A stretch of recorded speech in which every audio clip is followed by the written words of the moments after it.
di TikTok sini. Apakah nanti ada yang bertanya kemudian aku harus nyari Sopoyo?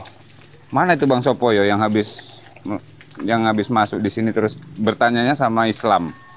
Kira-kira gimana? Pertanggungjawabannya Bang Sopoyo gimana kira-kira? Itu pertanyaan saya.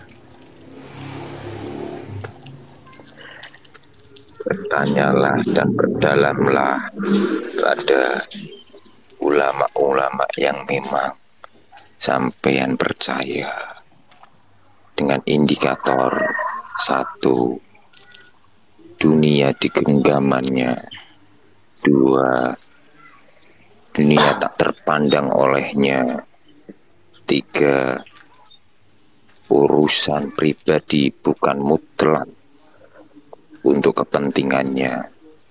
Kita diberikan akal budi bisa membedakan mana kepentingan dan kebutuhan. Carilah wahai sahabatku, carilah kepentingan bukan kebutuhan. Segala sesuatu yang mensifati kebutuhan Menurut ilmu fisika pun itu seperti tidak itu Bang melekat. Sopoyo. Carilah sahabatku, Cukuplah bersolawat saja. Ya. Bersolawat Mau saja. syahadat yuk, supaya Pak Sopo. Sama saya yuk, syahadat aja yuk. Ayo syahadat Selesai, ya, yuk. syahadat. Berani Pak, saya ajarkan ya. Aduh. Yuk Pak Sopo, mulai yuk syahadat yuk. dengan mendengarkanmu, aku juga sudah bersyahadat. Ini Enggak, hanya Pak. dari Ah, lisan. memang Enggak, saya ikuti yuk.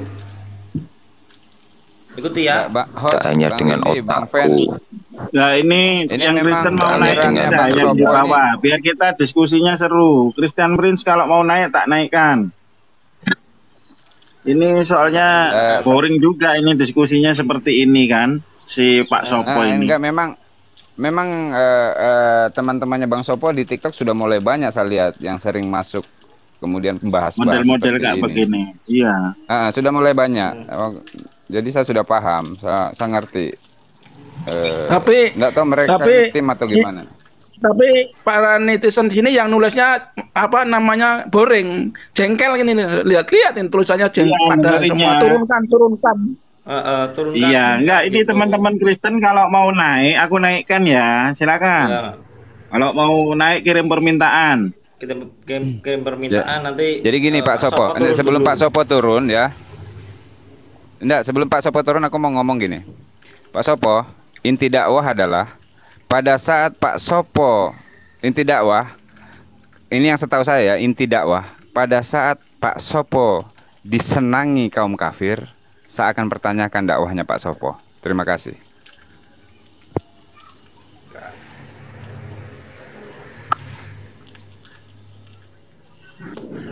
Karena dakwah pasti kafir munafik jengkel sama yang namanya dakwah. Biarkan Tuhan bernyanyi. Ini logika biasa Biarkan sama Tuhan.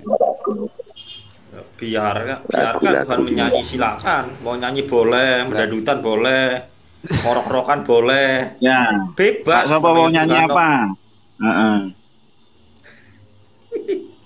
Enggak Pak, kalau punya pikiran yang aneh dipakai sendiri aja, jangan dicebarkan ke orang lain Pak. Iya.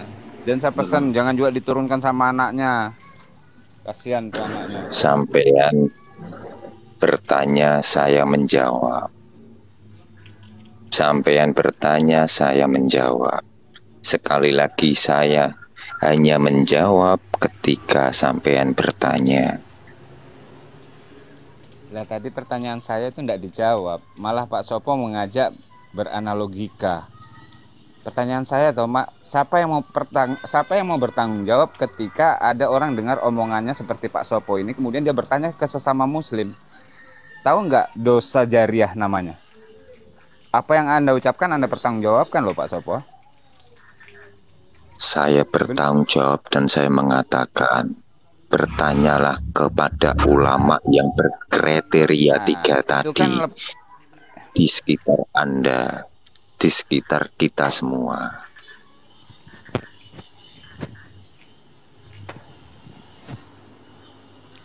Ya, gini paling kalau begitu. Oke lah. Saya tidak mau memperpanjang ini. Silakan host. Ya, teman-teman Kristen kalau mau diskusi naik kirim permintaan ya, biar saya naikkan ya. Ini belum ada yang kirim permintaan Pak, masalahnya teman-teman.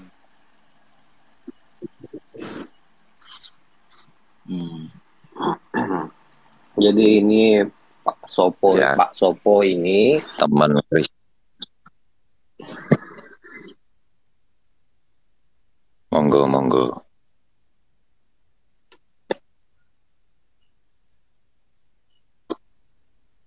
Tapi saya Monggo. keberanian.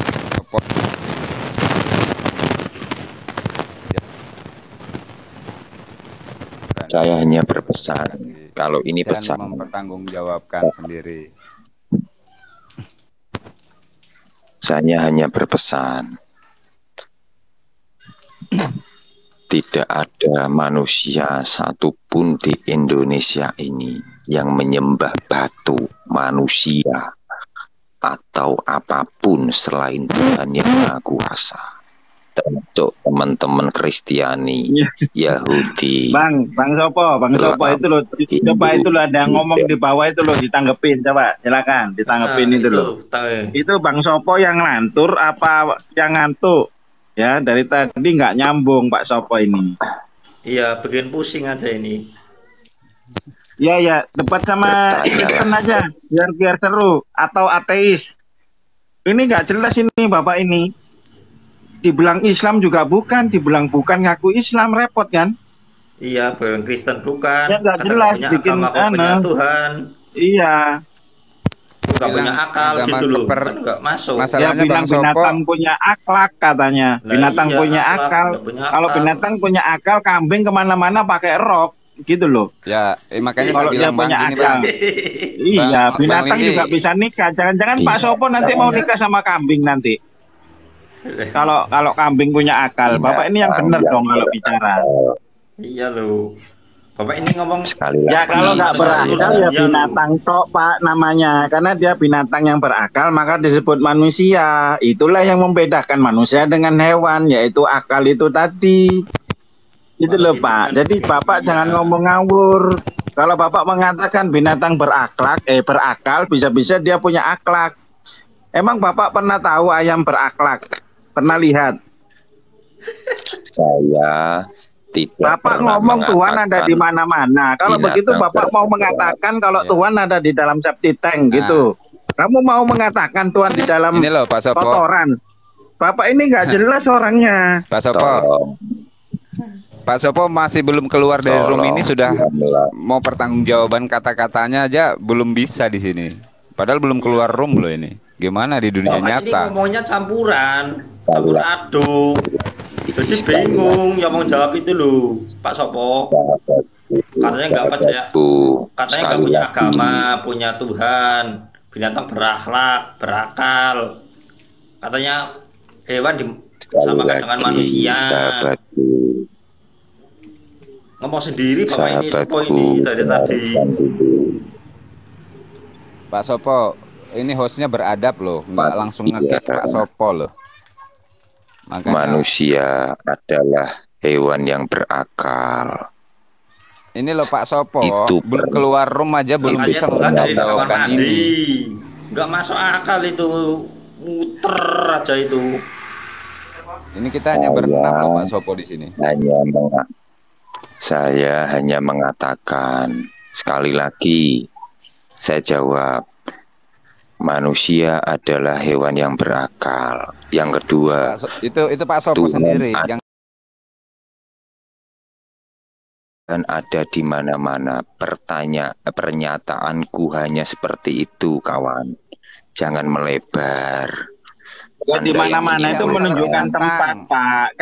Kalau Bapak mengatakan di mana-mana, di mana itu menunjukkan tempat, menunjukkan lokasi. Betul. Kalau Bapak mengatakan di mana-mana, artinya Bapak mau mengatakan Tuhan ada di dalam septic tank, ada di dalam WC. Masa Bapak mau mengatakan begitu? Kalau Bapak percaya Tuhan, ya Bapak harusnya percaya Tuhan itu tidak bertempat, Pak. Tuhan itu tidak dibatasi oleh tempat. Kalau Bapak mengatakan Tuhan di suatu tempat, berarti kamu membatasi ketuhanan itu sendiri. Saya juga nggak ngerti apa yang dalam pikiranmu tentang Tuhan itu apa gitu loh. Nggak jelas. Oh, kawan-kawanku, Ini peta politik agama kok ya bahas peta seperti politik ini, lah. kawan-kawan. Oh iya, peta itu banyak loh Pak. Ada di bawah. Ada peta Indonesia, peta Kalimantan, ayo. Kayak gini. Beda apa Ada enggak? di bawah Peta Indonesia kali Kalimantan. Enggak sih, yang tanya Mas tapping-tapping. Sopo, peta Indonesia sama Ini peta salah. Kalimantan beda apa enggak? Ayo. Salah kita menjadi bego semua ini dengarkan Pak Sopo ini. Ya Makanya bukan hanya itu. bego Pak, sekalian gila juga ikut dia ngomong. Makanya saya suruh Bapak ini cek kejiwaan dulu, Bapak normal apa enggak gitu loh Pak. Makanya Minta itu. maaf. Peta Mas lu Sopo banyak minta loh maaf ya. kalau ngomong peta lo. Alhamdulillah. Coba kita Kita itu seperti apa? santun, kita sudah sopan. Ternyata lama-lama malah jadi kemana-mana. Makin Iya. makin ke sono makin ke sini. Nanti nyambungnya ke teknologi, banyak teknologi nyambung ke Tuhan Kawanku lagi yang gitu, di nggak bawah, selesai, nggak nyambung. inilah nyanyian Tuhan. Kawanku yang di bawah, inilah Ya nyanyian silakan, Tuhan. kalau Tuhan mau nyanyi rock, mau nyanyi pop, mau nyanyi dangdutan silakan, kan bebas namanya Tuhan. Punya mic Ini sendiri, lucunya gini ya, punya Bos. salon sendiri, Bang. gak usah nyewa. Ya Bang Windy. silakan. Bang Silakan. Indi, lucunya gini.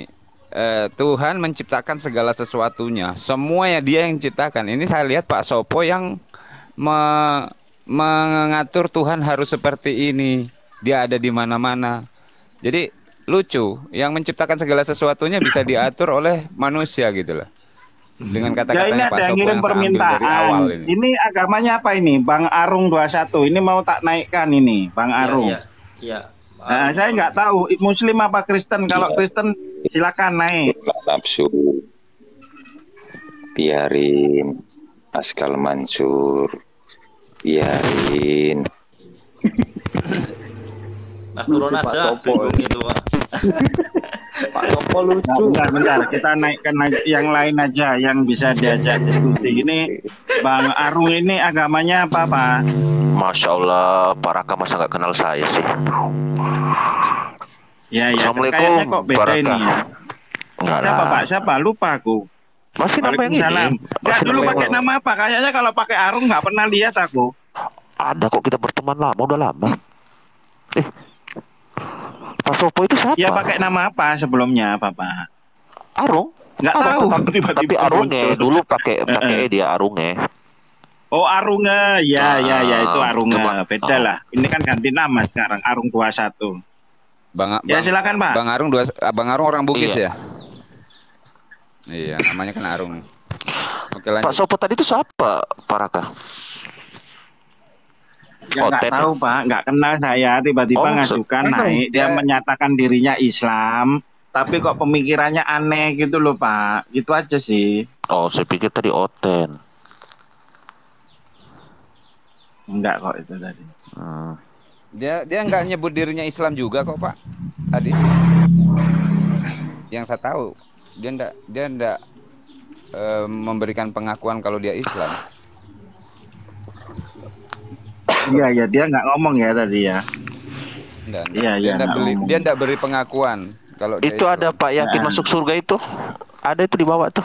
Kok siapa tahu mau naik? Agamanya apa? Agamanya Kristen. apa? Yang Pak yakin ya yang mau naik tak naikkan, silakan. Gantian saya tak turun. Pak Raka. Loh, kenapa Pak Kaneva? Enggak, yang ini loh, enggak kirim permintaan dulu supaya kita ada diskusi teman-teman. Enggak Aku mau kirim turun tapi permintaan. tesku belum habis loh ini. Aku mau Yakin masuk surga? keluar room tapi kopi yang dibikinkan Pak Raka belum habis gimana nih? Silakan. Kopi masuk surga. Kopi masuk surga. Yakin masuk surga. Kopi. Bang Arung, sekarang posisi di mana Bang Arung? Saya Sulawesi, Pak. Saya Sulawesi. Oh, Sulawesi, Palu ya Pak, Makassar. Saya 3 daerah, Palu, Makassar dengan Gorontalo. 4 sih sama Gorontalo. Manado. Provinsi sendiri ya berarti ya. Tenggara Bang. Iya, sendiri. Dulu kalau Gorontalo saya di satu. Tenggara, Bang. Oh, Kendari. Ya benar. Pak Raka ada berapa HP? Kalau ada dua HP, Pak, saya dua. Nah, oke. Saya mau menunjukkan terjemahan yang berbeda. Dari apa ini? Terjemahan apa, Pak? Dari Zakaria 12:10, Pak. Buka dulu. Zakaria pasal 12 ayat 10 maksudnya. Ya. Ya. Ya nggak apa-apa, kita bahas ini aja supaya mancing teman Kristen. Silakan.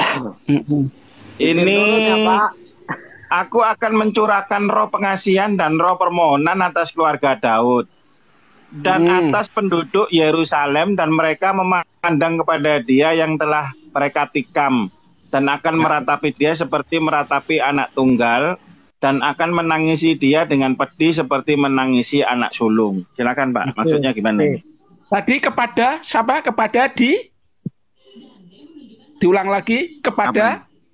Tadi tadi kan ada kepada keluarga dia. Daud, keluarga Daud.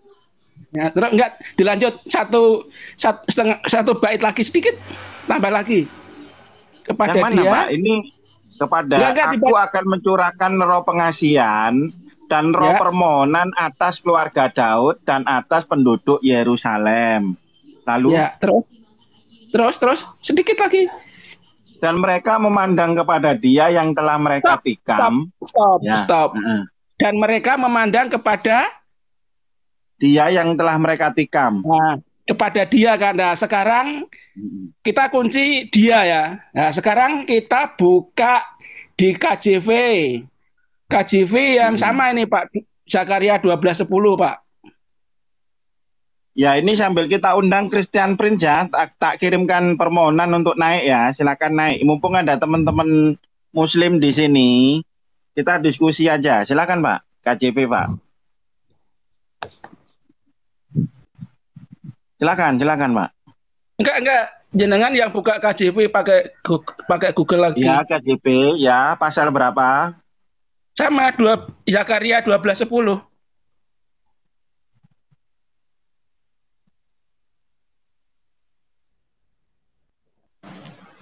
Aku akan mencurahkan roh pengasihan dan roh permohonan atas keluarga. KJV bahasa Inggris toh, Pak? KJV kok. Oh, yang versi Inggris tak, King James Version dah maksudnya. Oke, carikan. Nah, ya. Soalnya Kristen itu, Pak, Alkitabnya walaupun KJV kan ada terjemahannya juga gitu loh. Ada NI. Enggak, maksud saya sama-sama hanya berbeda, Pak. Itu loh. Jadi tapi beda. Ya, kalau Bapak minta Inggrisnya saya bacakan. And I will pour you upon the house of David and upon the inhabitants of Jerusalem the spirit of grace and of supplications, and they shall look upon me whom they have pierced, and they shall mourn for him. Oke, ya. Stop. Yang mi tadi. Kenapa tadi mi? Kan dia. Sekarang mi apa artinya? Aku kan. Aku. Mi aku ya, saya atau I atau mi ya, terus. Nah, kenapa yang di LAI pakai dia, yang di KJV pakai mi lah? Yang benar yang mana? Yang mi atau yang dia gitu loh, Pak? Ya, Pak. Ya harusnya kalau ada Kristen enak, Pak, dinaikkan. Kalau Bapak nanya saya gimana, saya Muslim di sini. Makanya Kristen naik aja kalau mau diskusi, jelaskan, dibela kitabnya. Host, Bang Raka. Ya. Bang Raka. Makanya silakan. Bagus pembahasannya Bang Raka yang dari awal. Yang bagus pembahasannya Bang Raka dari awal, kita main kita bahas logika tentang itu tadi. Apa sih tadi? Ya, oke. Kita bermain logika di sini. Oke, kita coba bermain logika. Oke. Karena kita sesama Muslim. Nanti Pak Kaneva sambil nunggu Oten ya. Nanti kalau Oten naik, nanti duel sama Pak Kaneva. Jadi gini, Pak, Tuhan ini, Bapak-bapak sekalian ini kan Muslim kan. Bahkan si teman-teman Kristen yang namanya si Malikil itu pernah tanya gini. Tuhan di dalam Islam ini kan nggak bisa dilihat, nggak bisa diraba, disentuh, dicium, ya kan? Pokoknya panca indera semua ini nggak pernah tahu Tuhan itu ada. Gimana Anda bisa membuktikan kalau Tuhan itu ada? Silakan, siapa yang mau ngomong? Siapa Silakan dulu? kasih pendapatnya yang logis ya. Anggap aja kita diskusi dengan orang yang tidak beragama, tapi orang yang menggunakan logika dan kecerdasan. Sehingga orang yang kita ajak bicara mau menerima kalau Tuhan itu ada. Silakan. Ya, oke, saya singkat ya. Yang tanya itu punya akal enggak kira-kira Pak Raka? Kalau saya lihat ya ya mungkin punya, tapi nggak dipakai juga, repot. Makanya dia tanya begitu kemarin di rumah. Maksudnya gini. Pertanyaan lanjutannya gini, kalau punya akal, yang bertanya bisa melihat akalnya, itu yang ada pada dirinya loh Pak. Ya, nggak bisa, akal nggak bisa dilihat. Nah, ya itu kan, itu aja sederhana, nggak usah, usah dijelaskan jawabannya. Masuk akal itu ya. Ya, terus yang lain, jawaban yang lain, silakan. Aku nggak kedengaran. Masalah ya, silakan Pak, silakan, lanjut. Nah, kalau saya Tuhan itu kenapa tidak bisa dilihat? Siapa biasa. Sekarang letakkan telapak tangan Anda setengah meter dari depan mata Anda. Kelihatan jelas kan ini telapak tangan? Ya. Nah, kemudian sekarang tempelkan ini telapak tangan Anda, ditempelkan rapat di mata Anda. Pertanyaan saya, kelihatan enggak itu telapak tangan? Enggak kelihatan. Tapi terasa enggak itu tangan? Ada enggak itu tangan tadi? Ada, ya ada. Itu aja kalau saya. Ya, betul. Silakan Pak, satu lagi Pak Nur Aim. Satunya siapa? Pak Lindi, silakan yang belum. Dikasih komentar atau pendapatnya. Tuhan ini kan tidak bisa diindra oleh 5 panca indera. Lalu bagaimana kita percaya kalau Tuhan itu ada?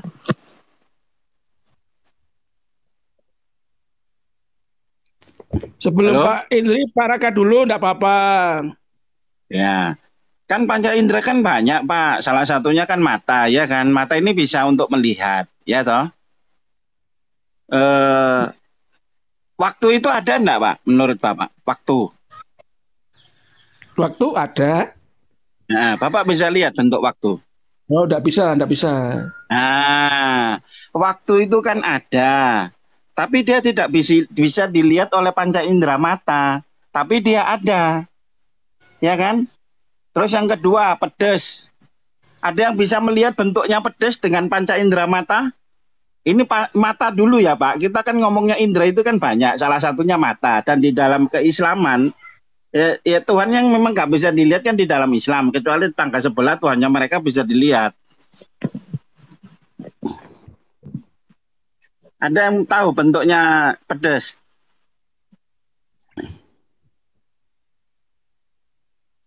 Ya, nggak ada. Nggak ada. Kalau bilang hijau, jangan sampai bilang hijau ya Pak. Kalau hijau itu lombok atau merah, cabai. Tapi kalau pedas, bentuknya nggak ada Pak. Kita nggak bisa lihat pakai mata. Tapi ada enggak? Ada kan? Berarti artinya sesuatu yang tidak bisa dilihat oleh mata bukan berarti tidak ada loh. Ya, ini baru satu panca indera. Bener enggak? Artinya sesuatu yang tidak bisa dilihat belum tentu tidak ada, gitu loh. Ini dari satu panca indera yang disebut sebagai mata. Lalu Bapak betul tadi terkait dengan akal. Akal ada, tapi kita kan tidak bisa lihat bentuk akal. Sekarang manusia kan punya akal, seperti yang kita diskusi dari awal. Pernah tahu nggak Pak, kalau matahari dengan bumi ini jaraknya sudah tertentu. Artinya kalau dia terlalu dekat dengan matahari, manusia mati gosong Pak, terpanggang. Kalau terlalu jauh, manusia membeku. Pernah baca itu ya? Di ilmu-ilmu buku-buku astronomi, fisika. Ada di sains. Pertanyaan saya, siapa yang naruh di bumi ini, kok posisinya bisa pas di sini, sehingga manusia bisa hidup? Nah, berarti kan kita menggunakan akal kita untuk mengetahui bahwa ada yang menaruh bumi di sini. Nah, siapa yang menaruh bumi kok pas ini, lokasinya di situ? Artinya kita menggunakan akal kita, Pak. untuk mencari keberadaan Tuhan ini yang kita tidak tahu ini, Tuhan ini benar ada atau enggak sih? Kan begitu. Ya. Ya, masuk akal ya, Pak ya? Ya, masuk akal. Mungkin ada tambahan, silakan ditambahin. Ya, berarti sedikit kesimpulan saya berarti gini, itu tadi bahwa secara sains sesuatu yang tidak bisa disentuh, tidak bisa dilihat itu tidak ada. Nah, berarti kan Tuhan tidak ada. Berarti akal pun seperti itu. Sesuatu yang tidak bisa disentuh dan tidak bisa dilihat berarti tidak ada. Berarti akal itu tidak ada. Berarti orang yang ngomong akal Tuhan kan tidak secara ada berarti ilmu tidak sains punya memang nggak akal. ada. Benar ya? Betul. Bentar dulu. Secara sains memang nggak Berarti ada. orang Ini kan yang ngomongkan Tuhan sains tidak karena ada, ya, itu tidak sama dengan orang ngomong berarti dia tidak punya akal. Ya. Tuh. Secara Ya, sains kan kita tidak bisa sementara membuktikan kita kan secara memang sains, Tuhan Pak. tidak berbentuk dan tidak bisa dilihat. Ya, betul, betul. Ya, betul. Dengar ya, suara saya dengar ya, teman-teman. Berarti yang ngomong seperti itu yang tidak punya akal. Nah, dengar. Nah, artinya betul Bapak mengatakan begitu. Secara sains, Pak, jiwa, roh itu tidak bisa dibuktikan secara ilmu sains. Karena apa? Karena kedua substansi ini sifatnya non materi, Pak. Non materi. Yang satu berpengaruh terhadap fisik, yang satu berpengaruh berdampak gitu loh. Yang satu yang berdampak ini yang akal, yang berpengaruh secara fisik itu jiwa. Kalau orang memutuskan tidak makan, fisiknya bisa terpengaruh. Nah, itulah yang disebut jiwa. Tapi kalau akal itu secara dia non materi, Pak, memang non materi, tapi dia memberi dampak. Akal itu bisa menyebabkan dampak loh terhadap lingkungan di luar manusia yang punya akal itu. Jadi dia memberikan dampak gitu loh. Jadi kalau dari panca indera sesuatu yang tidak bisa dilihat belum tentu tidak ada. Nah, untuk membuktikan keberadaan Tuhan, manusia punya akal untuk mengetahui Tuhan itu ada atau tidak. Sekarang ada contoh lagi. Nah, Bapak pernah dengar premis mayor, premis mayor, premis minor, ya, dan kesimpulan. Pernah tahu ya, Pak ya, silogisme ya? Pernah dengar ya? Ilmu silogisme. Sesuatu yang teratur. Kalau mayor minor aku taunya di musik. Ya, sesuatu yang teratur. Enggak, kita sepakat dulu ini, pernyataan dulu. Premis minornya dulu. Sesuatu yang teratur pasti ada yang mengatur. Bapak setuju? Ya, saya setuju. Nah, sesuatu yang teratur pasti ada yang mengatur. Alam semesta ini teratur, pasti alam ini ada yang mengatur. Bapak setuju? Iya, masuk akal. Nah, masuk akal ya. Kesimpulannya berarti alam semesta ada yang mengatur karena berangkat dari premis mayor dan premis minor sebelumnya, sehingga bisa diambil kesimpulan alam semesta ada yang mengatur. Ya kan? Sekarang pertanyaannya, apakah benar alam semesta itu teratur? Silakan dijawab. Alam semesta ada yang mengatur, pasti. Enggak, apakah benar alam semesta ini teratur? Ini berangkat di sini dulu, Pak. Iya. Harus teratur, pembuktian ya. dulu. Iya, Ya, apa teratur, buktinya? Kalau sekali. Bapak tahu bahwa alam semesta ini teratur. Ada yang mengatur. Mutlak ada yang mengatur itu kesimpulan yang diambil dari silogisme, Pak. Bapak jangan langsung masuk ke konklusi. Tapi Bapak masuk ke premis-premisnya dulu untuk membuktikan kebenaran keteraturan alam. Silakan. Aku jawab sesuai bukunya Albert Stein ya. Aku jawab. Ya, silakan. Kata Albert Stein bahwa bumi, planet-planet lain, bulan, matahari kita ini tidak bertabrakan. Semua melingkar pada jalurnya masing-masing. Ya. Itu yang tertulis di buku Albert Stein. Betul. Artinya kan bumi ini kan berotasi, Pak, berputar pada porosnya. Satu kali rotasi 24 jam. Setuju ya? Nah, dia berevolusi, berputar mengelilingi matahari satu kali putaran 1 tahun. Nah, kan itu teratur, Pak. Tiap hari dia begitu terus. Coba dia putarannya kebalik, Pak. Apa yang terjadi? Kalau dia tidak sesuai dengan jalur orbitnya yang dia berputar, apa nggak kacau alam semesta ini? Iya, betul. Ya, secara logika masuk akal enggak? Masuk akal. Dengar enggak suaraku? Dengar enggak? Dengar. Ya, oke. Masuk akal, masuk akal Ustaz, karena pagi-pagi matahari terbit terus. Ya. Pertanyaan saya, apa yang dimaksud dengan teratur, Pak? Sehingga kita bisa berkesimpulan alam ini teratur. Apa yang dimaksud teratur? Enggak, ini kesimpulan ya Pak. Resume dalam arti resume dari yang Ya, kita silakan. paparkan di Silakan. sini ya. Nah, terus Ya, kita ini fokusnya kita Pak, berlogika Pak, tanpa dalil dulu. Nanti dalil kita masuk ke dalil, tidak ada masalah.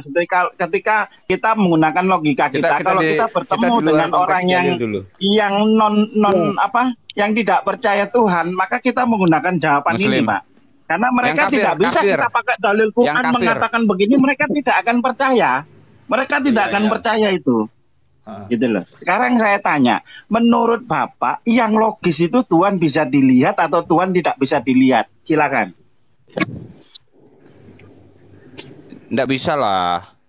Ya, kenapa Pak? Bisa Alasannya dilihat, kalau Bapak mengatakan Tuhan yang logis tidak bisa dilihat karena apa? Bagaimana caranya sama menggambarkan Tuhan? Sesuatu yang saya injak seluas bumi saja ini ciptaan Dia. Terus Tuhan mau sebesar apa gitu loh. Ini tentang bumi aja loh. Ya, silakan pendapat yang lain secara logika. Jangan dalil dulu ya. Karena tidak semua orang percaya ini dalil. saya pakai logika loh, secara logika. Ya, betul. Tidak masalah Pak. Kita terima jawaban Bapak. Mana mungkin Tuhan lebih kecil daripada apa yang diciptakan ini gitu loh. Ya, nggak mungkin. Pasti Tuhan lebih besar. Ya. Makanya saya setuju dengan jawaban Tuhan tidak bisa dilihat gitu. Oke, sip. Bapak sudah punya pilihan. Sekarang yang lain, apa pilihan Bapak? Harusnya Tuhan bagaimana? Bisa dilihat? Meja nggak mungkin tahu siapa yang bikinnya. Ya itu nggak jawaban Pak. Kalau meja ya bisa aja kita tahu yang bikin siapa. Kalau meja lo ya.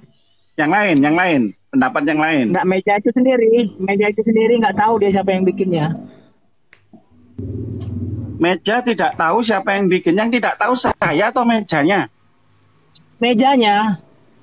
Lu mejanya enggak tahu Pak, benda mati Pak. Gimana dia tahu ada yang bikin?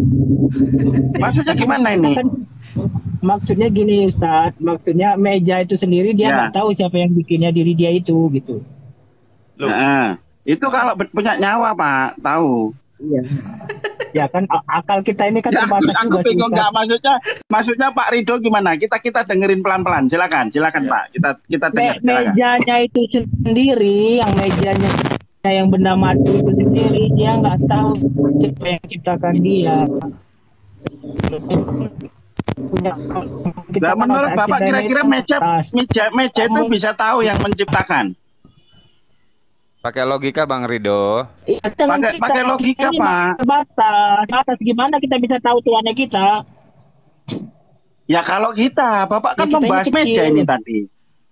Iya, saya terima jawaban Bapak. Mejanya itu sendiri aja nggak tahu siapa yang bikin dirinya itu.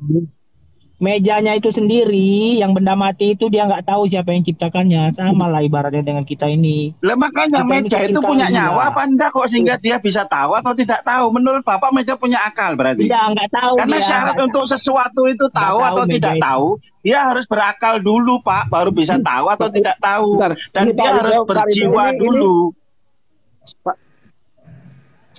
Ya kita pun punya akal, akal kita terbatas juga. Iya betul, saya setuju dengan pendapat Bapak. Ini loh Pak, dengerin Pak ya. Di alam semesta ini cuma ada dua, yaitu kholik sama makhluk, ya kan? Makhluk sendiri dibagi dua Pak, makhluk hidup sama benda mati. Makhluk hidup itu dia memiliki jiwa dan memiliki akal, benda mati nggak punya Pak. Lah kalau Bapak mengatakan meja itu terbatas juga Ustadz. Akal manusia ini terbatas juga, gimana dia mengetahui Tuhannya? Ya, sekarang saya tanya, yang dimaksud meja tidak mengetahui yang menciptakan itu maksudnya gimana coba? Maksudnya itu gini ya. Gimana ya? Apa Bapak ketawa? harus pakai logika loh. Saya juga ikut bingung kalau Bapak mengetahui meja bisa mengetahui siapa yang membuat ini gimana ini ceritanya? Gitulah. Gimana caranya kita mengetahui Tuhan kita? Kita ini otak kita ini terbatas. Iya, kalau manusia betul Pak. Manusia punya roh, punya jiwa, punya akal. Tadi Bapak membahas meja soalnya. Ya udahlah, saya tarik perkataan ini Pak Rizal, Pak Rizal yang di atas, Bapak membawa yang di bawah. Ini Pak Rizal. Ya, sekarang saya tanya teman-teman, Tuhan ini terbatas ruang dan waktu apa enggak? Enggak. Oke, yang lain setuju? Jangan keluar dulu lah, moderator. Ya enggak, tetap kembali ke situ, enggak jauh, tidak jauh dari situ, Bang. Makanya saya tanya, Tuhan terbatas oleh ruang dan waktu atau tidak? Ya enggak lah. Oke, sepakat ya. Kita balik lagi ke persoalan tadi. Belum ada yang Mas Rito sudah berpendapat Tuhan harusnya bisa dilihat atau tidak. Sekarang yang lain pendapatnya apa? Bang Viratama, harusnya Tuhan itu bisa dilihat atau tidak? Silakan.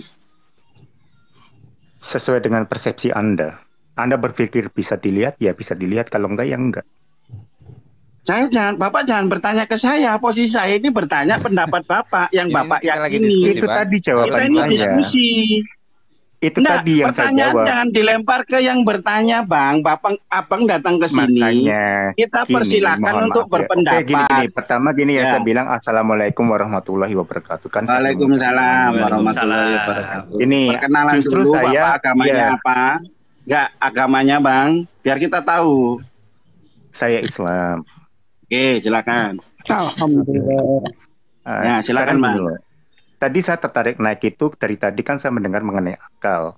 Lah saya mau bertanya sama yang berbicara yang dari tadi itu selalu memakai diksi akal. Sebenarnya akal itu apa? Akal ini dalam ranah kolbu atau tidak? Itu dulu saya mau nanya. Nah, akal di sini Pak, manusia itu terdiri dari unsur ya. Ada substansi, ada aksiden. Saya enggak tahu Bapak pernah belajar filsafat atau tidak. Ada substansi, ada aksiden, ya kan? Jadi substansi sendiri itu terdiri dari ada yang bersifat materi dan non materi. Yang substansi yang non materi yang ada di dalam tubuh manusia ada dua Pak, yaitu jiwa dan roh. Yang jiwa ini memberi dampak kepada fisik, sedangkan akal tidak. Secara dampak secara fisik tidak, tapi dia memberikan athar atau dampak di lingkungannya manusia dengan akalnya. Paham sampai di sini? Jadi dua-duanya substansi non materi, yang satu berpengaruh terhadap fisik, yang satu memberikan dampak di luar tubuh manusia. Oke, silakan. Kalau saya bahasakan begini, bahwa yang disampaikan ini adalah dari alam materi, dalam alam eterik. Ranah filsafat, Pak. Sebentar ranah filsafat, Pak. Ranah filsafat. Bukan iya, ini juga ranah filsafat ini saya bicara. Oke, ya, silakan. Alam eterik atau monolistik masuk ke ruang dualistik. Makanya di situ tadi Bapak kan menyatakan bahwa yang eterik ini, yang abstrak ini tadi kan ini berkaitan dengan jiwa dan roh yang terbungkus oleh jasad ini, yang bermateri ini kan tadi kan, ya kan?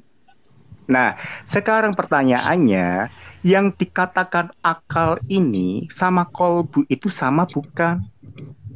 Kolbu itu apa dulu? Ini yang mesti dipahami dulu sebelum kita lebih lanjut. Aku potong ya Bang Veteran. Ya, silakan. Ini kita bahas akal hanya sebatas tidak bisa dilihat dan tidak bisa disentuh. Ini kita bahas akal tadi sebatas itu dulu Bang. Nah, silakan. Makanya saya itu bertanya akal ini, jadi mekanisme kerjanya itu terletak di mana dulu, baru nanti kita bisa membahas yang tadi itu pertanyaannya. Nah, sekarang saya tanya dulu, Bapak tahu nggak kolbu itu apa?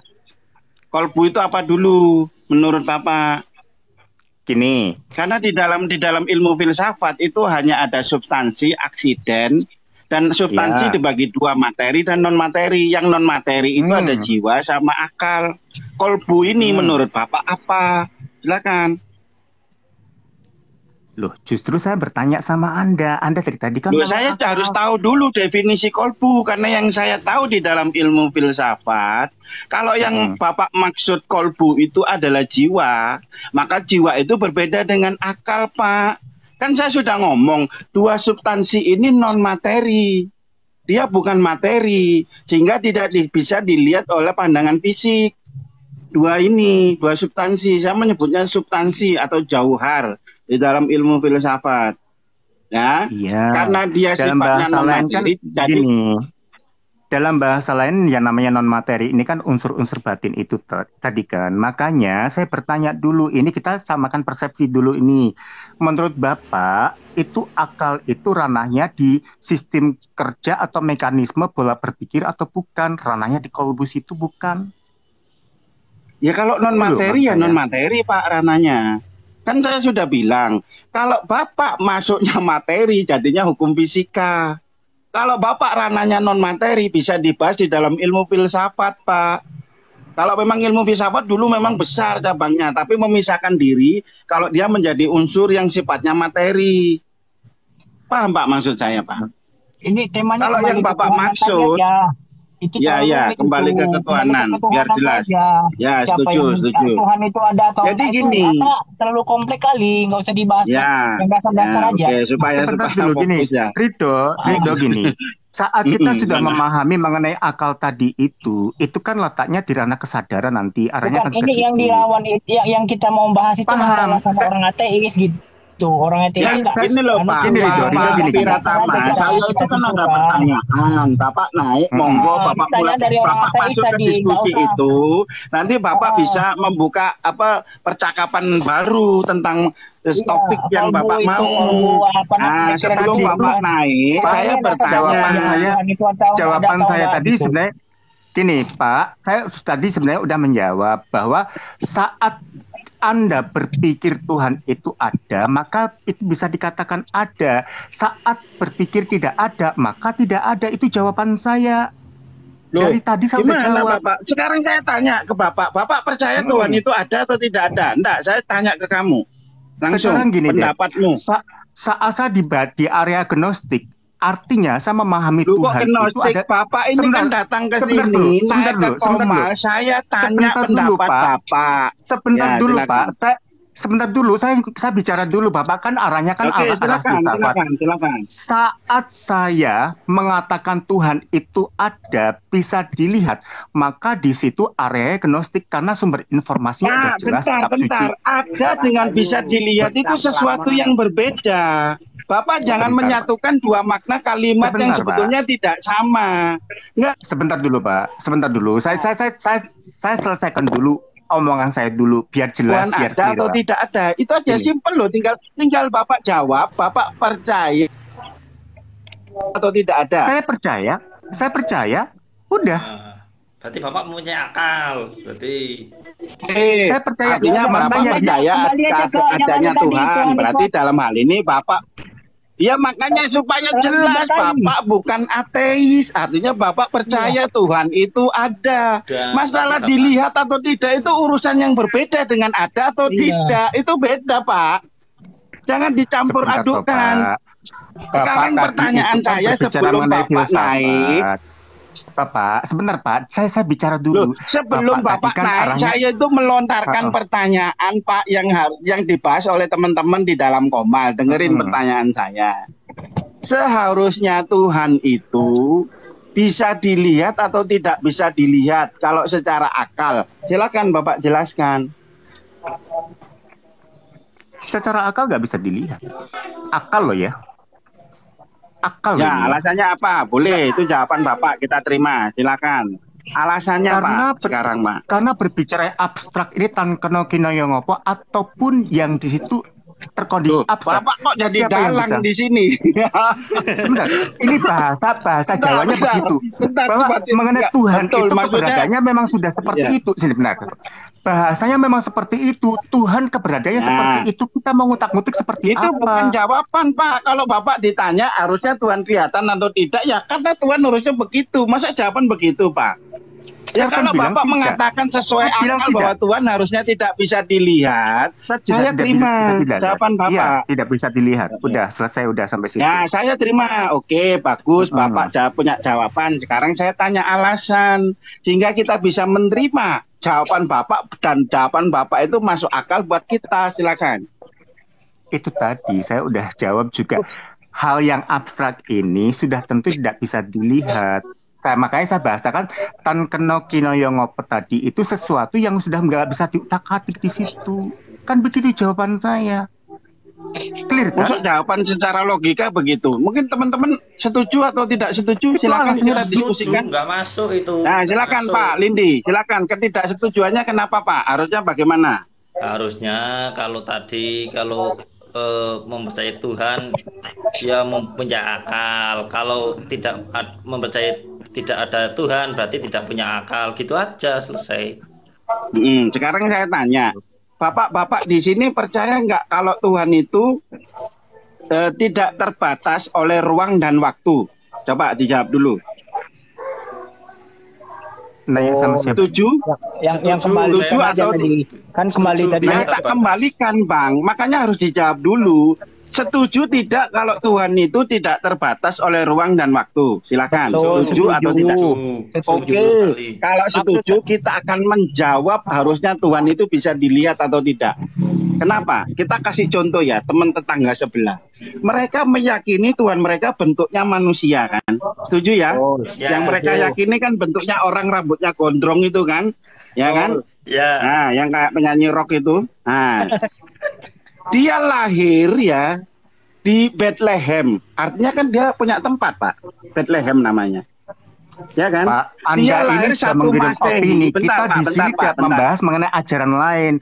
Mohon maaf, ya, kita makanya, clearkan dulu di sini. Bapak Anda sudah menggiring opini. Ini sudah tidak tepat untuk mengenai batin. Itu loh Pak, kita tidak membaca ajaran lain. Karena kita memberi contoh bahwa ada, nggak gini Pak. Nggak Karena perlu, kita memberi contoh bahwa itu ada memang doktrin mereka, yang Pak. Bang, itu doktrin mereka. Nggak ada masalah, bebas. Kalau memberi contoh ke Manu tuh Tuhan yang sebelah itu memang di dalam ruang dan waktu. Kita selesaikan dulu di area kita saja. Kita bicarakan sesama kita dulu aja. Sharing dulu. Ini loh Pak, itu saya kasih contoh karena memang kenyataannya Tuhan yang bisa dilihat adalah Tuhan tetangga sebelah. Itu fakta Pak. Rambutnya gondrong. Iya memang fakta. Ini hanya contoh. Nanti kalau saya moderator. Ya. Host sebagai moderator seharusnya minta maaf, seharusnya host yang ngatur siapa yang jawab, siapa yang ini gitu loh supaya roomnya kita silakan lebih kan nanti enak, saya memberi kesempatan teman-teman untuk membantah. Bebas kita ngomong apa aja sini enak. Ya, boleh silakan ya, mau ngomong apa silakan tapi ya, Bapak Piratama dengerin dulu. Ya, Bapak dengerin dulu. Nanti kalau Bapak keberatan monggo saya diam, Bapak kasih apa yang Bapak keberatan begini. Tadi kan kita sepakat kalau Tuhan itu tidak terbatas ruang dan waktu, kita deal, kita setuju soal itu, ya kan? Lalu saya memberi contoh bahwa ada kaum yang mana Tuhannya mereka memang bisa dilihat oleh mata. Itu fakta. Ya kan? Ketika dia bisa dilihat oleh mata, itu akan menyebabkan keniscayaan Tuhan jadi terbatas oleh ruang dan waktu. Ketika dia lahir pada 1 Masehi dan mati menurut mereka 33 Masehi, itu adalah waktu yang ditempati oleh si Tuhan itu. Dan ketika dia lahir di Bethlehem dan dia hidup di Israel, itu adalah ruang. Artinya ketika Tuhan bisa dilihat, itu akan meniscayakan keterbatasan Tuhan Pak di sini. Oke, silakan. Mungkin kalau membantah boleh. Silakan siapa yang mau berpendapat. Monggo Kang Aku dulu deh, baru saya nanti monggo Kang Aku. Nur Aiman dulu, coba. Tadi kan di awalnya kan kita membahas Tuhan ya, alam semesta ini sesuai dengan sesuai dengan aturan semua. Jadi yang ngatur ini siapa, Tuhankah atau siapa gitu kan? Keberadaan Tuhan yang kita bodoh-bodohnya kita anggap kita tidak kenal Tuhan Pak Rito. Anggap aja kita ini diskusinya bersama dengan diskusi dengan orang ateis yang tidak punya agama. Ya, oke, silakan. Makanya kesimpulannya mustahil sesuatu yang teratur itu nggak ada yang ciptakan, nggak ada yang ngatur kan gitu. Jadi yang ngatur itu siapa? Yang ngatur itu sekarang yaitu pertanyaan saya Tuhan yang untuk Pak Ridho. Gini sebentar. Yang Oke, ngatur silakan. itu yang mengatur itu mustahil manusia yang terikat dalam ruang dan waktu. Karena dia di situ juga di dalam ruangan itu. Mustahil dia yang ngatur alam semesta yang sebesar ini. Jadi kesimpulannya memang sesuatu yang teratur itu ada yang menciptakan, kayak diri kita ini. Apa namanya, makanan yang kita makan ini pun kita nggak tahu siapa yang ngaturnya, yang memproses di dalam perut kita kan gitu. Otomatis sesuatu itu adalah yang mengatur. Siapa sih yang mengatur itu yang kita bahas sekarang. Nggak usah ke filsafat lah gitu, pusing dengarnya. Ya benar Pak Ridho. Jadi sesuatu yang teratur pasti ada yang mengatur. Ini premis pertama ya. Sesuatu yang teratur pasti ada yang mengatur. Premis kedua, alam semesta ini teratur. Kesimpulannya apa? Kesimpulannya alam semesta pasti ada yang mengatur. Setuju enggak? Setuju. Nah, kalau setuju pertanyaan saya, teratur itu apa? Silakan. Nggak, bertanya lagi sama orang ateis itu Pak Ustadz, siapa yang mengatur alam semesta ini? Karena mereka percaya alam ini tidak teratur. Dan saya pernah berdebat dengan orang yang nggak percaya Tuhan, Pak. Makanya teratur itu apa? Coba kita diskusikan di sini sehingga mereka itu aja sendiri aja dengan keyakinan gitu. mereka.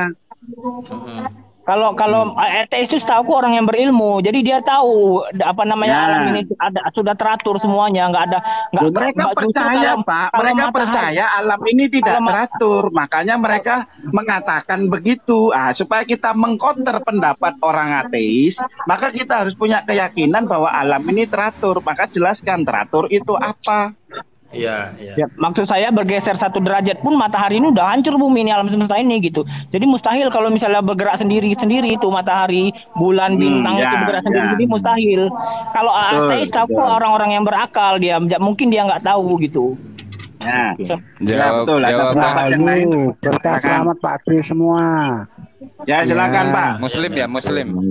Muslim apa kejawen ini? Jangan-jangan kayak Pak Sopojo nanti. Silakan Pak Allah Kang Urip. Monggo. Sebenarnya itu ya paham. Bang jawab dulu Bang pertanyaannya host. Jawab dulu Pak Agus. Islam atau kejawen atau ateis nggak percaya Tuhan atau agnostik percaya Tuhan tapi nggak beragama. Silakan. Iya, atau Yahudi. Saya kalau masalah Tuhan itu harus paham dulu makna. Bapak jangan menjelaskan dulu, Bapak keyakinannya apa itu dulu. Bapak keyakinannya ini, jadi kita tahu Pak, gitu loh. Keyakinan saya kepada Gusti Allah ya Kang. Ya udah. Sholat tapi Bapak. Enggak, agamanya Bang. Kita di sini bicara fair saja di room ini. Ya, agamanya apa? Agama. Masalah keilmuannya Abang merasa tertinggi, terhebat, anti belakang. Islam ya. Oke, kita sudah dengar Pak Aku ini mengatakan dirinya Islam. Oke, silakan berpendapat. Belajar Islam Kang, biar selamat, belajar menerapkan berbudi luhur biar ketemu Islam selamat kan gitu. Kami butuh. Jangan ke Jawa kapan? Kita butuh pengakuan Bang. Kita butuh pengakuan. Kita butuh pengakuan Abang agama apa? Tolong jawab aja. Soalnya model-model kayak Pak Sopoyo itu sudah banyak Pak. Kita harus kepastian Bapak Islam, bener Islam ya. Kalau di KTP tulisannya Islam Kang, agama kan gitu kan. Kita berpegang. Pak, semua yang saya temuin itu mesti ngomongnya begitu, tapi ujung-ujungnya wane jawabannya Pak. Kalau ditanya KTP-nya Islam, tapi jawab penjelasannya itu kayak begitu. Iya. Makanya kita butuh kejelasan. Kalau KTP itu kan sementara. Enggak seumur hidup itu Bang. Ini pertanyaan. Sudah seumur hidup KTP. Jadi yang dikurung yang di KTP aja. Ya, saya tanya, Bapak percaya Tuhan? Percaya? Tuhan ada. Terus ditanya percaya Tuhan kok Tuhan ada. Bapak percaya Tuhan itu ada, oke. Tuhan yang mana yang Bapak percayai? Host aku wakili hostnya ya. Aku wakili. Ya, oke, Bang aku wakili sebagai moderator. Minta maaf ya host ya, tapi penak iki. Iya. Yo, foto-foto. Jadi gini, Bang, yang saya kurung di sini KTP-nya Bang Aku Allah, jadi berarti Bang Aku Allah Islam. Ya. Ya, ada, silakan jawab pertanyaannya hostnya, silakan. Iya. Jadi gini Pertanyaannya Pak. adalah Pertanyaannya Bapak percaya menurut adanya Tuhan? Bapak percaya Tuhan itu ada? Ya ada lah Kang. Mosok nggak ada? Harusnya Tuhan itu bisa dilihat atau tidak bisa dilihat menurut Bapak? Kalau Tuhan bisa dilihat Kang. Memang bentuknya kayak apa Tuhan yang Bapak lihat? Nah, Kasih pahami penjelasan dulu, Bang. Coba, makanya kan Tuhan itu. Ya, kalau Bapak bilang melihat itu Bapak melihat dengan mata kan, maksudnya bukan pakai kuping kan? Ya. Bang, Oke. Abang mau Artinya menjelaskan Bapak secara asumsi ini ya, secara logikanya Abang Mau ya. didengerin dulu Bentar enggak host, aku nih? wakili host. Aku wakili host. Ya, silakan. Ya, kita jelasin. Pakai asumsi ya ini berarti ya, pakai logikanya Abang sendiri. Ya, Menurut nanti Abang biar berarti ini ya. dulu. Oke, silakan. Silakan menurut Abang ini. Kan bahas arti kata atau tulisan ya Kang ya. Kalau ke situ ya. Jadi Tuhan Ya, kita- sendiri kita- itu kan mau dijelasin enggak ini? Ya, silakan. Bapak kan mengatakan Tuhan bisa dilihat. Oke, Bapak jelaskan. Tuhan itu artinya sifat ketergantungan. Bapak jangan menjelaskan definisi di sini. Yang saya tanya, Bapak kan sudah bilang Bapak sudah melihat Tuhan. Loh, Itu di mana, kapan, bentuknya kayak apa? Enggak, Bapak sesuaikan aja dengan yang ditanyakan sehingga nyambung. Lah ini gimana? Bapak mau pernah bilang? melihat Tuhan? Enggak, jawab dulu. Bapak pernah Ya, melihat kalau sifat Tuhan? ketergantungan ya bisa Saya dilihat. tidak Pak. nanya sifat, Pak. Yang arti kata melihat itu kan saya sudah ngomong pakai panca indera mata. Waduh. Bapak setuju, arti melihat ini pakai mata. Bapak setuju bukan pakai kuping, bukan pakai hidung. Namanya melihat itu pakai mata, Pak. Saya tanya Sampean lagi. tergantung maduit enggak, Pak? Hah? Sampean tergantung maduit enggak? Maksudnya iki apa sih, Pak? Bapak ini nggak jelas. Sampean Bapak ketergantungan sama duit lah, Tuhan ngomong sampean tadi duit Tuhan bisa bisa cek dilihat. Bentar, luruskan dulu. Bapak tadi ngomong Tuhan bisa Bapak lihat. Bentar, Kang. Yang Bapak maksud melihat ini dengan mata atau bukan? Sebentar. Ya, jelasin. Nah, turun dulu lah. Ya, ini ada Bang Ya, Mimi lanjut. kayaknya mau naik Bang Mimi bos ini. Bentar, ini yang Bang Mimi kayaknya mau naik Bang Mimi. Ya, ini yang Bagorgor ini apa agamanya?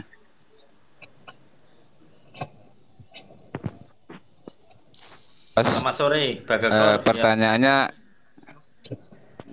host pertanyaannya satu-satu aja, terus host sebagai moderator di sini. Ya, ini enggak kita sapa host dulu paham Bang Bagorgor. Ya, ini ada yang ini ya. Open cam ya. Selamat sore saudaraku Ya, dan sahabat semuanya. dia tidak dianggap fake. Bicara itu Sore. kita mesti face to face begini. Itu jauh lebih enak. Biar nggak Ya, enggak ada masalah, Pak. Enggak, kita sapa dulu yang baru naik. Pak Bagorgor. Agamanya apa, Pak? Alhamdulillah Islam. Ya, Pak, oke. kalau silakan. kembali ke yang ateis tadi itu dia tanggapannya gimana itu yang Ya, masalah? kembali ke pertanyaan Ya, ateis, makanya kan host. ateis itu kan ngomong, ya. Dia tanya, kamu tahu dari mana kalau alam ini teratur? Kan kita sudah bikin statement, premis pertama, premis kedua, lalu kita bikin konklusi, dan itu logis loh. Nah kalau dia bertanya alam ini tidak teratur, kamu mau jawab apa sekarang? Nah, host kita jawab. Ateisnya tadi Berarti mana? kita Ateisnya tadi udah turun ya Ustadz ya? Kenapa, Pak? Ateisnya tadi udah turun. Yang mana? Yang ateis tadi. Oh, yang Pak gak jelas itu tadi, dibilang ateis dia ngaku Islam katanya. Ya, silakan yang ditanggapi. Sopoyo tadi silakan. ya Pak ya. Sopoyo Ya, tadi Sopoyo ya. satu, kejawen semua Pak. Bahkan yang barusan turun ini juga meragukan itu bener apa enggak. Katanya Tuhan bisa dilihat. Ini oke. katanya. Bagaimana gini. Mohon maaf sebelumnya. Saya selaku orang Islam, saya ngikut ajaran Rasulullah, tetapi saya pun ya. Gini, saya pribadi gini. Karena saya udah banyak dialog dengan mereka-mereka dari kalangan di luar itu. Jadi kalau menurut pemahaman saya, kenapa orang ateis atau di ranah sains tadi itu, yang mereka ateis ya, mereka berpegang pada 12 prinsip hukum semesta.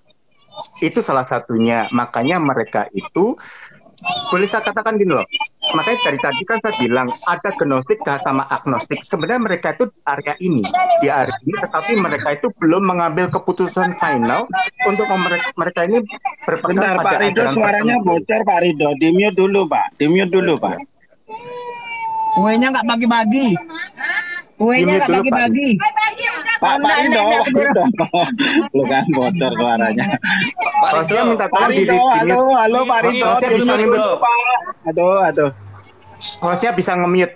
Hostnya bisa nge-mute sih sebenarnya. Bisa nggak? Dari hostnya bisa.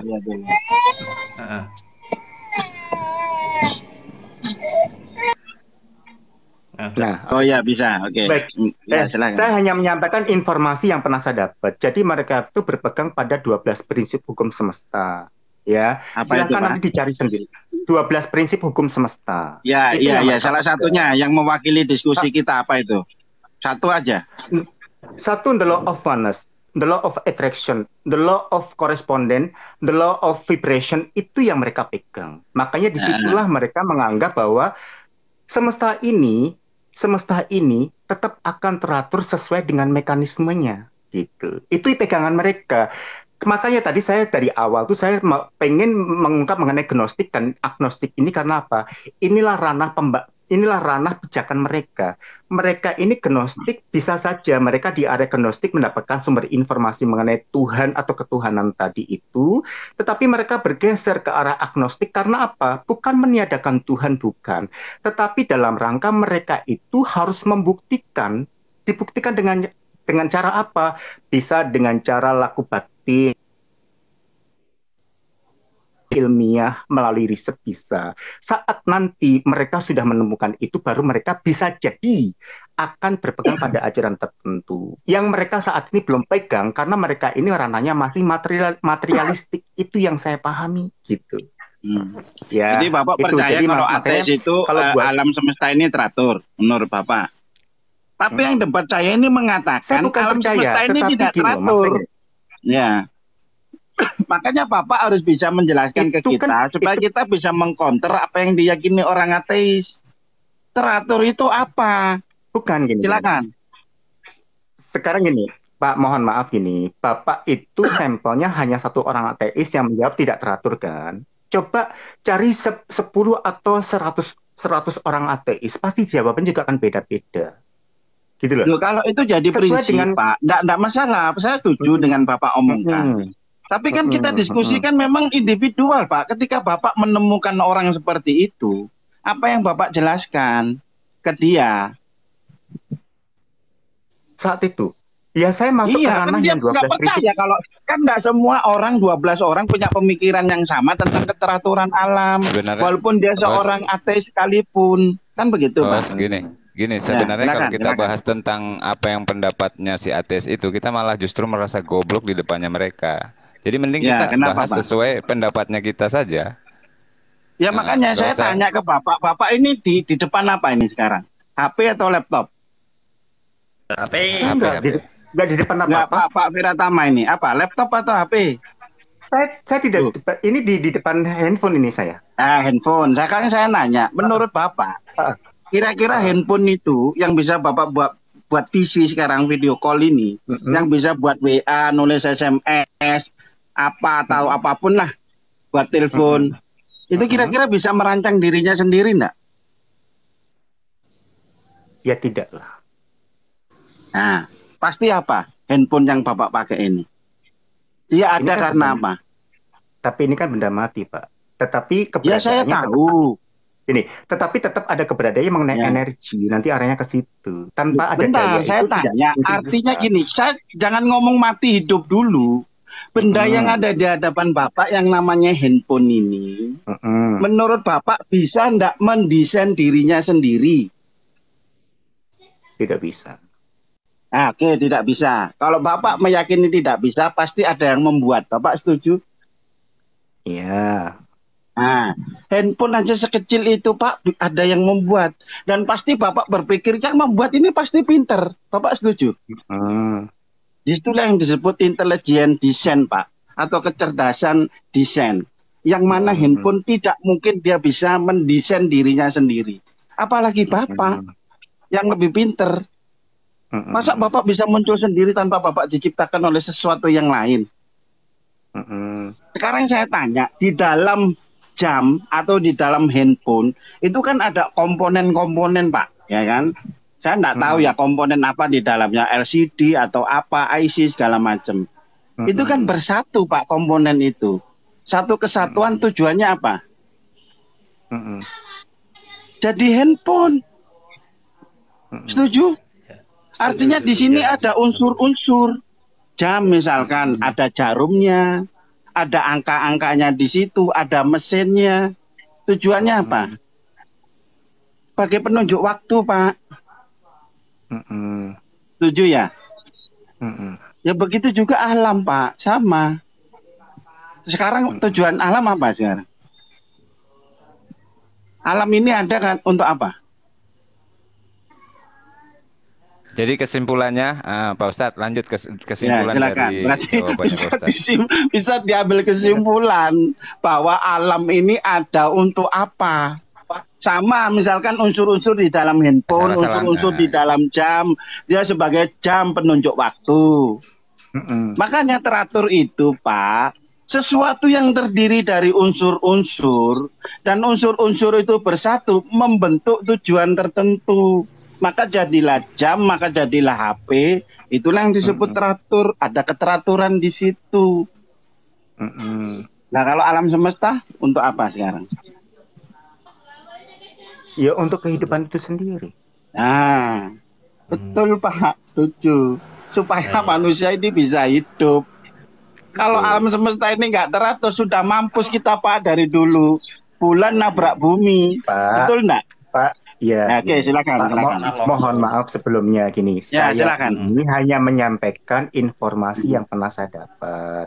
Tapi cara Bapak bertanya sama saya seolah-olah saya pelaku di situ. Itu yang menjadi problem di sini. Coba Bapak perhatikan lagi Iya, benar, Bapak. Jangan seperti itu. Jadi gini loh, saya mengungkapkan dari ranah sejarah ini pemahaman yang pernah saya dapatkan seperti itu. Soal orang-orang itu terima atau tidak terima itu hak mereka gitu. Makanya tadi saya ungkapkan ranah agnostik itu karena apa? Kita harus bisa tahu runutannya ini gitu loh maksud saya. Akhirnya itu nanti kolbu itu terrealisasi dengan baik. Kolbu ini kan pola pikir yang bolak-balik menimbang-nimbang ini nanti arahnya kebijaksanaan, kesadaran. Cuma masalahnya di Indonesia itu transliterasi kolbu ini selalu ranahnya itu ke hati. Ini problemnya di situ. Silakan. Saya itu berapa waktu yang lalu sempat ini membahas hal ini. Lah, kolbu ini tadi makanya saya tanya mengenai akal tadi itu, Pak. Gitu mengenai akal. Oke, kita kembali lagi mengenai tadi yang jawaban saya. Ada yang menanggapi Pak di chat. Pak, kolbu itu bukan pola pikir Pak. Silakan Bapak tanggapi. Bukan pola pikir. Jadi berpikir bolak-balik menimbang-nimbang ini loh. Jadi menimbang-nimbang sampai di situ ada kejernihan terus baru memutuskan dalam ranah kebijaksanaan itulah kolbu di situ. Silakan meledak, nanti silakan Anda cari mengenai asal muasal kata kolbu. Kalau Bapak berpikir begitu, berarti itu Bapak mengatakan kolbu itu akal. Sekarang Bapak mau memutuskan. Bentar. Saya minta pendapat Bapak. Bukan akal. Karena ini ada dua pilihan. Sebentar, roh ya, jiwa, Pak, sebentar Pak. Ya, oke, silakan. Sebentar Pak. Kita secara fisik ini itu kan semuanya itu ada perangkatnya. Otak ini adalah organ tempat kita berpikir. Otak itu terbagi menjadi berapa? Lah akal tuh di area situ letaknya. Bukan artinya akal itu pikiran itu sendiri, bukan. Ini salah persepsi. Kalau akal bukan pikiran terus apa, Pak? Bang Vera. Itu bagian, saya bilang bagian dari pikiran. Silakan Pak Vera, bentar biar ditanggapi Pak. Bentar Pak, silakan. Ya, aku tanggapi. Jadi sebelum kemana-mana, yang Bang Vera mau jelaskan ini berarti tentang kolbu dulu ya. Iya, jadi jangan keluar dulu ke luar. Jadi tambah bingung nanti. Kita 39 orang sini. Ya. Oke, silakan tentang kolbu aja dulu. Nah, mengenai kolbu gini ya, mengenai kolbu silahkan Anda untuk menggalinya lebih dalam melalui Ihya Ulumuddin. Karena gini, saya pribadi ya memahami mengenai kolbu ini sampai sekarang ini masih ada beberapa hal yang miss karena ini berkenaan mengenai pemaknaan dan di sini kita harus kembali ke mereka yang memiliki kompetensi mengenai bahasa itu. Ya, gini Pak Wiratama. Makanya saya tanya Pak Wiratama, kolbu ini apakah dia apakah dia jiwa, ataukah dia akal, ataukah dia bukan keduanya? Tolong Bapak jelaskan posisi kalbu di dalam tubuh manusia itu apa? Yang jelas. Sepemahaman saya, yang namanya kolbu akal itu adanya. Bapak jangan menggandengkan kolbu akal. Maksudnya kolbu dengan akal ini sesuatu yang sama atau beda? Saya tidak menggandengkan. Ini berkaitan dengan jiwa. Letaknya di dalam jiwa itu karena itu masuk unsur-unsur batin dalam bahasa lain begitu, Pak. Ayolah kita menambah wawasan. Kalau dia di dalam saya ikuti jawaban Bapak. Kalau dia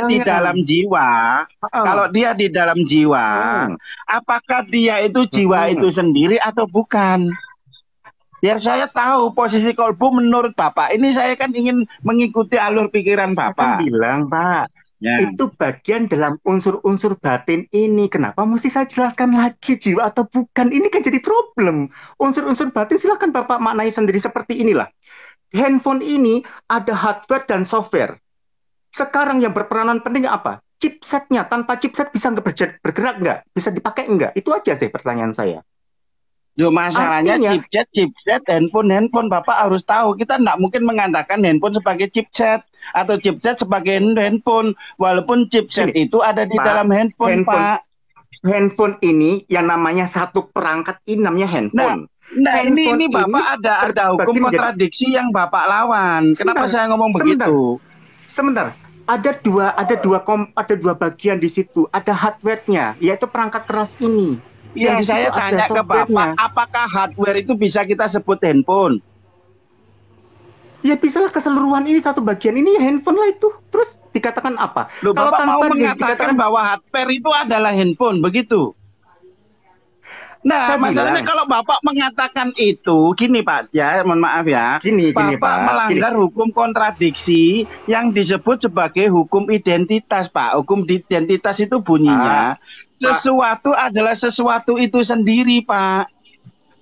Maksud saya kan bilang bahwa handphone ini di dalamnya itu ada hardware dan software. Tanpa adanya hardware, hanya software saja bagaimana dikatakan handphone. Demikian juga dengan sebaliknya. Ya makanya hardware sendiri bisa enggak kita sebut handphone? Tidak. Ya nggak bisa Pak. Kalau Bapak mengatakan bisa, berarti ada hukum kontradiksi yang dilanggar. Saya kan bilang, ini kan bagian di situ. Baik itu software atau hardware yang sudah menjadi satu itu bisa dikatakan handphone loh Pak. Makanya saya nanya posisi kolbu di sini itu apa? Apakah dia itu jiwa? Kalau Bapak mengatakan kolbu itu jiwa, sedangkan dia ada di dalam jiwa, sama dengan Bapak mengatakan hardware itu adalah handphone. Nggak bisa. Nggak bisa, Pak. Satu tingkatan. Yang saya tahu itu kolbu itu lagu, ada itu kolbu itu. Kolbu ini bagian software ini Pak. Gimana sih? Ya, saya takutnya sebetulnya adalah kolbu itu adalah makna yang sama dari hati. Mohon maaf terus Bapak memberikan definisi yang berbeda, itu yang saya takutkan. Ya, bukan gini. Mohon maaf ini.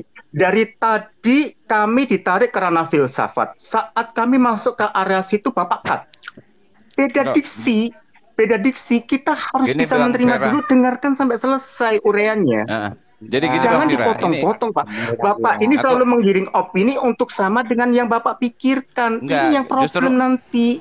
Justru Bang Fira gini, kita di sini kan di TikTok ini, di room ini, moderator sebagai Bang Raka ini. Jadi kita dari tadi sebenarnya di sini yang kita bahas adalah tentang logika dan kita menggunakan asumsi dan logikanya kita masing-masing jawabannya. Nah, itu pembahasan sudah tutup loh, sudah cut.